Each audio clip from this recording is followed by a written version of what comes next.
Evening all, it's all about the NHS on BBC News today and all over Twitter. But obviously you'll only get both sides of the story somewhere that isn't affiliated with the BBC News. Because they put it this way: the NHS was broken by past governments, Starmer tells the BBC. And there will be no extra NHS funding without comprehensive reform, according to the Prime Minister. What the Prime Minister doesn't want to say is what is blindingly obvious to anybody with two functioning eyeballs. The National Health Service long ceased being a national health service. It is now an international health service being used by tens of millions of people that have paid almost nothing into it. Ultimately, they can obfuscate it as much as they like. That's a single, simple fact that will ensure that as long as healthcare remains free, I use the word very advisedly, in the United Kingdom, and millions of people move there every year, it will be a black hole that will drain the coffers dry. And a lot of you are going to be living in a country with less money than your average homeless smackhead. And Rory Stewart, who I do despise, the man is 80% teeth for starters. If you've got that much tooth, you haven't got much space left for brain cells. So I'm not a big fan of Rory Stewart,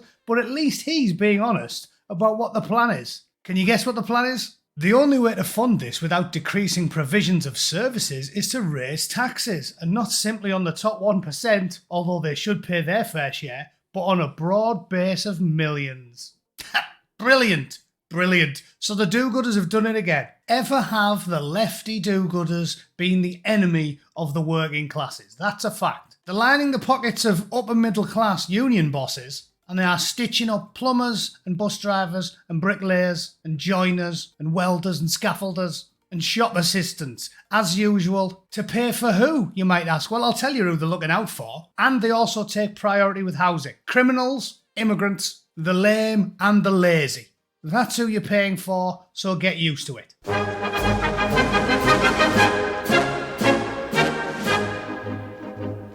You couldn't make this stuff up. It's the same old story. It's always the same. If you've ever uttered the words Labour for the working classes, certainly inside the last 20 years, you need your head read. It has always been the same. Those people they're releasing from the prisons, the violent criminals with the knives, they don't believe it's their fault. It's the system that failed them. So guess who gets priority for a council house? It's not you, bin man, that's worked for 7 years and paid your taxes, small as they are. No, you don't get priority. The people who pay into the system are always at the back of the queue.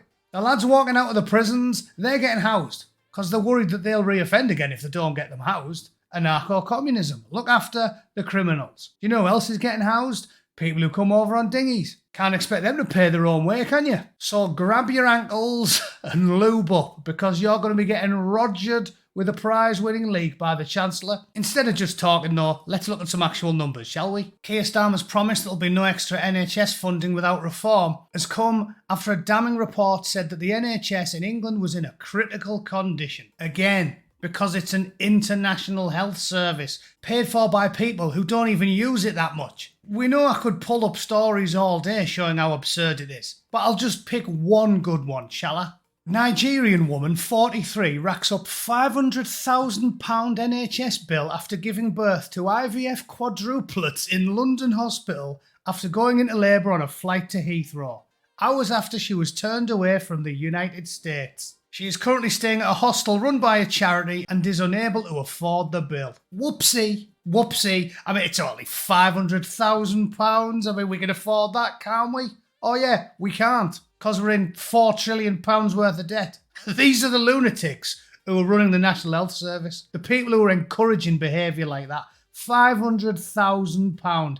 How many hours do 500 bus drivers have to work to pay for that one health tourist bill? I'll give you a clue. It's a larger number than Diane Abacus could manage with the help of a calculator. Back to the report, the findings present a stark picture of a service which is in serious trouble with declining productivity, ballooning waits and awful emergency services that put patients at risk. Aren't you glad you've paid into it for decades and tens of thousands of pounds? Aren't you glad you're paying for a system that you can't use and doesn't work? What have I said to you lot about the United States? They demonise the healthcare system in the United States. It's 10 times better. You pay the same, but you actually get a healthcare system. I have to pay, we pay health insurance. But it's roughly about the same what you're paying national insurance contributions anyway. And here's the kicker, I can actually see a doctor.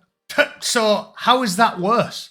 How is the US system worse? I pay for a service and I can use it. You pay for a service and you can't because random Nigerian women keep coming over and having quintuplets or whatever it is on the NHS and they've never paid a single penny into the system. Brilliant. So please, before anybody starts ranting in the comments, because I'm sick of hearing it at this point, don't be all, NHS save me, man. Because guess what? Hospitals do that out here as well. The difference is, my hospital hasn't got 2,000 health tourists sat outside of it. And public satisfaction of the NHS is at a record low. Percentage of survey respondents saying they were quite or very satisfied with the NHS from 1983 to 2023. How on earth are 25% of people saying they're very satisfied with the NHS? The only person who can come to that conclusion must be a sadomasochist. That's all I can think of. The same people who said very satisfied with the NHS must also be people that would say they were very satisfied watching the missus get smashed by Tyrone in the spare room. The NHS has crumbling hospitals, fewer scanners than many other developed nations,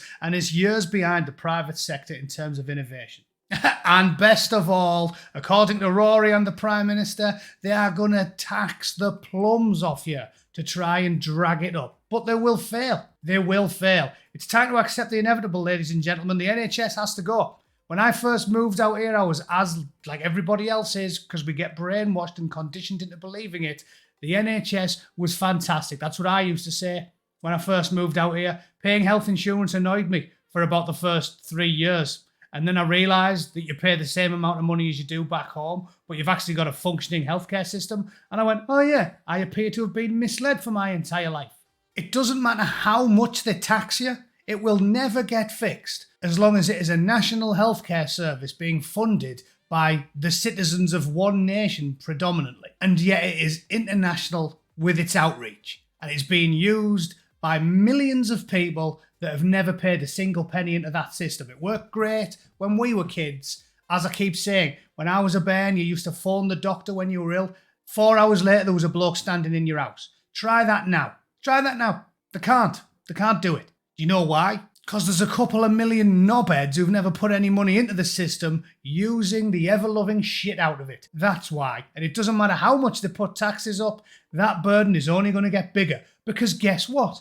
Every year, more and more and more people move to the UK, and when they set foot on those shores, as of that day, they have paid zero in to a system they're going to be using. And as most of them are poor and only work minimum wage jobs anyway, they will never contribute more than they take from it. If you're earning less than about 40 grand a year, you're not paying much in anyway. Poor immigrants come over and they need housing, clothing, feeding, schooling, healthcare, all of that stuff. They will never pay for it. There will always be a net drain, and the NHS is going to be a joke for the rest of your life, no matter how much you're going to pay into it in the future and no matter how much you have paid into it up to now. So, suck on it. If I was still living there, I'd send my MP an angry letter and say, I want all my money back. Yeah, you can take my state pension. You can bar me from all public hospitals. I want my money back. I'll pay for my own healthcare.